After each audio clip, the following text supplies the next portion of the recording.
Hi everyone, welcome back to Mano teachers channel. So ఇవాల్టి క్లాస్లో sociological perspectives of education అనే సబ్జెక్ట్ని continue చేస్తున్నాము. సెకండ్ యూనిట్ కంటిన్యూయేషన్ ఇది.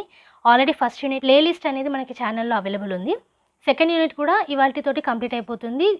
సో ఇవాళ మీకు ఛానల్లో ప్లేలిస్ట్ కూడా అవైలబుల్ ఉంటుంది సెకండ్ యూనిట్ది. ఓకే, సో ప్లేలిస్ట్లో ఏంటంటే మీకు అన్ని వీడియోస్ ఒకటే దగ్గర దొరుకుతాయి యూనిట్ వైజ్గా.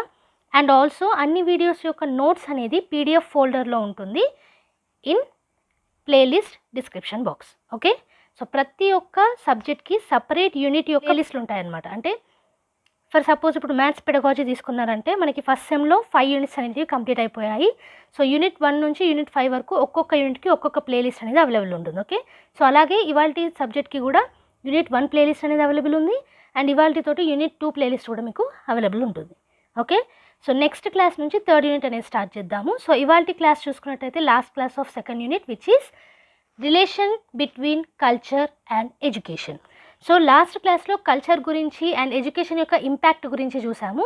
ఇప్పుడు relation between culture and education. Okay, so ఇక్కడ చూసుకుంటే the culture of a society has its inevitable impact on it's educational system.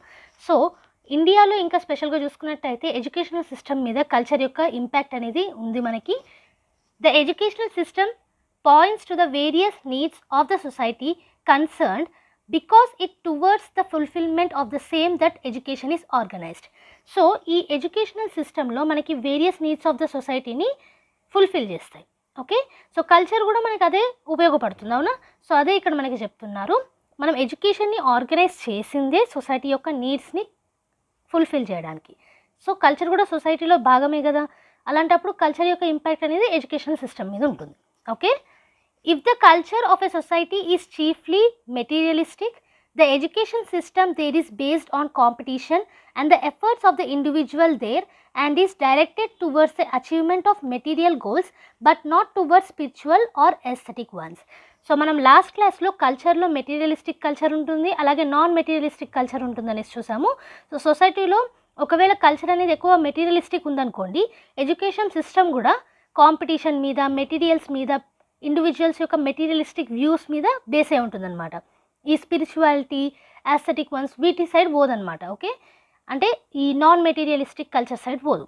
Okay, next చూసుకుంటే whatever we learn through education is immensely influenced by culture.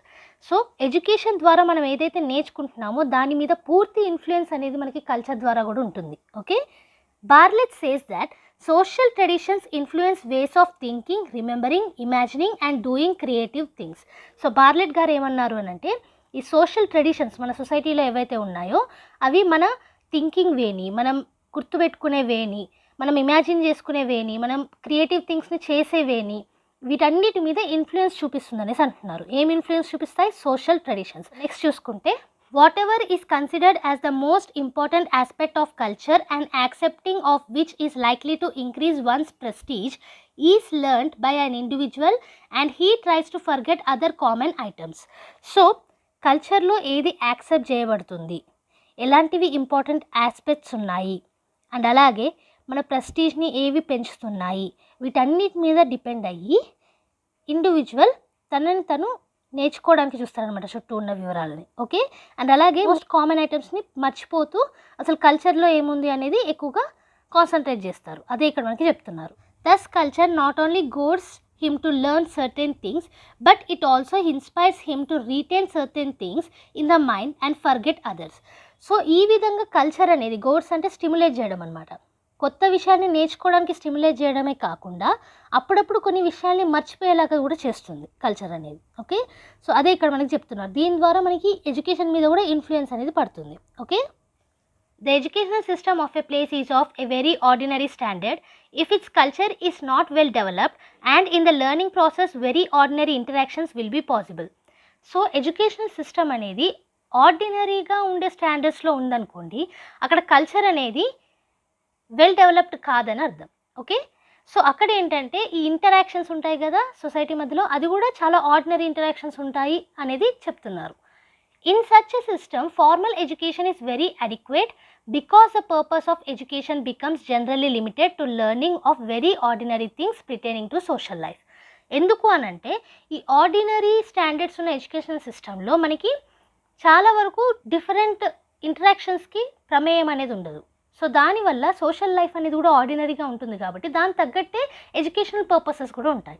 Okay, లిమిటెడ్గా. Okay, formal education is not necessary for learning all these because these things may be learned through one's own experiences. So ordinary ఇంటరాక్షన్స్కి మనకి formal education ఎందుకు అవసరం? Complex things అనేటివి నేర్చుకోవడానికి, ఇంకా different interactions ఏంటి అని తెలుసుకోవడానికి వీటికి ఎడ్యుకేషన్ అవసరం. కానీ ఆర్డినరీ ఇంటరాక్షన్స్ మనం ఎక్స్పీరియన్సెస్తో కూడా నేర్చుకోవచ్చు. దానికి ఫార్మల్ ఎడ్యుకేషన్ ఎందుకు అనేసి అంటున్నారు. ఓకే, సో అందుకే ఎడ్యుకేషన్ సిస్టమ్ అనేది ఆర్డినరీ స్టాండర్డ్స్ తోటి ఉండొద్దు. Okay, but when the culture becomes complex then it is necessary to transmit the various elements of culture from one generation to another. So ఆర్డినరీగా ఉన్నప్పుడు formal education అనేది అవసరం లేదు. But ఒకవేళ culture అనేది కాంప్లెక్స్ అయితే అక్కడ మనకి ఈ కల్చర్ని జనరేషన్ టు జనరేషన్ పాస్ చేయడానికి ఎడ్యుకేషన్ అనేది అవసరం పడుతుంది. Okay, for this development of a specialized education is considered necessary. So ఈ డెవలప్మెంట్ కోసం స్పెషలైజ్డ్ ఎడ్యుకేషన్ అనేది నెసెసిటీగా తీసుకున్నాం అనమాట. ఆ స్పెషలైజ్డ్ ఎడ్యుకేషనల్ సిస్టమ్ ఏంటి? మనకి school. Okay, this specialized educational system is termed as school. Above we have seen that culture has its unending impact on the development of ones personality. So ముందు మీరు చూసుకున్నట్టయితే ఆర్డినరీగా ఉంటే దాని తగ్గట్టు ఎడ్యుకేషనల్ సిస్టమ్ ఉంటుంది, కాంప్లెక్స్గా ఉంటే దాని తగ్గట్టు ఎడ్యుకేషనల్ సిస్టమ్ ఉంటుంది. ఆర్డినరీ వాటిని మనం ఎక్స్పీరియన్సెస్తో నేర్చుకోవచ్చు, కానీ కాంప్లెక్స్ వాటికి స్పెషల్ ఎడ్యుకేషన్ అనేది కావాలి, విచ్ ఈ స్కూల్ అనేది చూసాం కదా. వీటన్నిటిని చూస్తే మీకు ఏమర్థమవుతుంది? కల్చర్ అనేది ఈ వన్స్ పర్సనాలిటీ డెవలప్మెంట్కి ఇంపాక్ట్ అనేది చూపిస్తుందని అర్థమవుతుంది. ఓకే, ఇంకా చూసుకున్నట్టయితే education is intimately related with the development of personality. మనకి ఎడ్యుకేషన్ కూడా పర్సనాలిటీ డెవలప్మెంట్ తోటి రిలేట్ అయి ఉంటుంది, అవునా? Therefore the kind of education depends upon the nature of culture of the society. So మీకు కల్చర్ కానివ్వండి, ఎడ్యుకేషన్ కానివ్వండి, మీ పర్సనాలిటీ డెవలప్మెంట్కి రిలేట్ అయ్యే ఉన్నాయి. సో మనకి ఎడ్యుకేషన్ అండ్ కల్చర్ అనేది చాలా ఇంపార్టెంట్. అది నేచర్ ఆఫ్ ద కల్చర్ మీదనే మనకి ఎడ్యుకేషన్ డిపెండ్ అయి ఉంటుంది అనేసి అంటున్నారు. Okay, we have to note that school is a source of imparting education. So మనకు ఆల్రెడీ తెలుసు స్కూల్ అనేది మనకి ఎడ్యుకేషన్ని ఇచ్చే source. Okay, besides the school there are other sources of education. Education మనకి స్కూల్ ద్వారా వస్తుంది, డిఫరెంట్ సోర్సెస్ ద్వారా కూడా వస్తుంది. These sources continue on influencing the child from the very beginning. So ఈ సోర్సెస్ అన్నీ కలిపి కూడా పిల్లవాడి మీద ముందు నుంచి కూడా ప్రభావం అనేది చూపిస్తూ ఉంటాయి. In all these agencies, only those parts of culture are effective which are accepted by all concerned. So ఈ అన్ని ఎడ్యుకేషన్ సిస్టమ్స్ కానివ్వండి, ఎడ్యుకేషన్ సిస్టమ్స్ ఇచ్చే సోర్సెస్ కానివ్వండి, ఏజెన్సీస్ కానివ్వండి, వీటన్నిటిలో కల్చర్ యొక్క ఇంపాక్ట్ అనేది ఉంటుంది. కానీ అందరూ యాక్సెప్ట్ చేసే కల్చర్ యొక్క ఇంపాక్ట్ మాత్రమే కన్సర్న్కి తీసుకుంటాం ఎడ్యుకేషన్ అప్పుడు. Okay, we must not forget that in the educational process an individual chooses his or her own options from various experiences. So ఈ కల్చర్ యొక్క ఇంపాక్ట్ అనేది మనకి ఎడ్యుకేషన్ మీద ఉంటుంది, కానీ ద ఇంపార్టెంట్ ఆస్పెక్ట్ ఏంటంటే మన ఎడ్యుకేషన్ని మనమే చూస్ చేసుకుంటాం మన వేరియస్ ఎక్స్పీరియన్సెస్ తోటి. సో ఇండివిజువల్ మీద డిపెండ్ అయి ఉంటుంది అనేసి మర్చిపోకూడదు. Okay, sometimes on the basis of his or her experiences he or she moulds himself or her self also. So మన ఎక్స్పీరియన్సెస్ మీద బేస్ అయ్యి మనల్ని మనం మార్చుకునే ఈ అవకాశం కూడా మనకు ఉంది, అవునా? అది ఇక్కడ మనకు చెప్తున్నారు. In other words, society makes man and man makes society. So మీరు చూసుకున్నట్టయితే సొసైటీని మనమే బిల్డ్ చేసుకున్నాము, అలాగే సొసైటీ ద్వారా మనం బిల్డ్ అయ్యాం. In the same society various children obtain varying experiences. So ప్రతి ఒక్క చైల్డ్ డిఫరెంట్ ఎక్స్పీరియన్సెస్కి గురవుతారు, అవునా? సో ఒకరికి పొంతన ఉండకపోవచ్చు, డిఫరెంట్ బ్యాక్గ్రౌండ్స్ ఉండొచ్చు, డిఫరెంట్ సిచ్యువేషన్స్ ఉండొచ్చు, లొకేషన్స్ ఉండొచ్చు. సో అందుకే ఈచ్ అండ్ ఎవ్రీ చైల్డ్కి డిఫరెంట్ ఎక్స్పీరియన్సెస్ అనేవి ఉంటాయి. These experiences depend on their homes and particular environments. చెప్పాను కదా, సిచ్యువేషన్స్, హోమ్స్, లొకేషన్స్ వీటి మీద డిపెండ్ అయి ఉంటాయి ఎక్స్పీరియన్సెస్ అనేవి. Okay, therefore we must not reach to A decision about any child. So అందుకే డిఫరెంట్గా ఉంటారు కాబట్టి చైల్డ్ మీద ఒక డెసిషన్కి మనం వెళ్ళిపోకూడదు ఒకటేసారి. Okay, before making a judgement we have to take into account the type of culture which he happens to represent. So child ఏ కల్చర్ నుంచి రిప్రజెంట్ చేస్తున్నారు అనేది కూడా మనం అకౌంట్లోకి తీసుకోవాలి జడ్జ్మెంట్ చేసే ముందు. In a solution of a problem different children will display different attitudes. So ఒక ప్రాబ్లమ్కి సొల్యూషన్ తీసుకురావడంలో డిఫరెంట్ పిల్లలు డిఫరెంట్ యాటిట్యూడ్స్ని కనపరిచే అవకాశం ఉంది. In fact and individual things only in that manner which the society enjoys all to follow. So మీరు చూసుకున్నట్టయితే ఇండివిజువల్గా మనం ఏం థింక్ చేస్తామో, సొసైటీలో ఏదైతే నడుస్తుందో దాని ప్రకారంగా థింక్ చేసే అవకాశం కూడా ఉంది, అవునా? According to the home and the general environment the children represent different cultural backgrounds.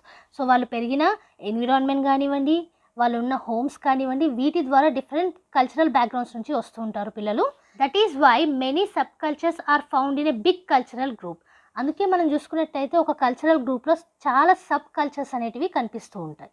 ఎందుకనంటే మనకి డిఫరెంట్ కల్చరల్ బ్యాక్గ్రౌండ్స్ అనేటివి ఉన్నాయి. సో ఎవ్రీ సబ్ కల్చర్ అనేది మిక్స్ అయ్యి మనకు ఒక కల్చరల్ గ్రూప్ లాగా కూడా ఫామ్ అయింది. Okay, therefore for the guidance of children the teacher should understand the various elements of their subcultures.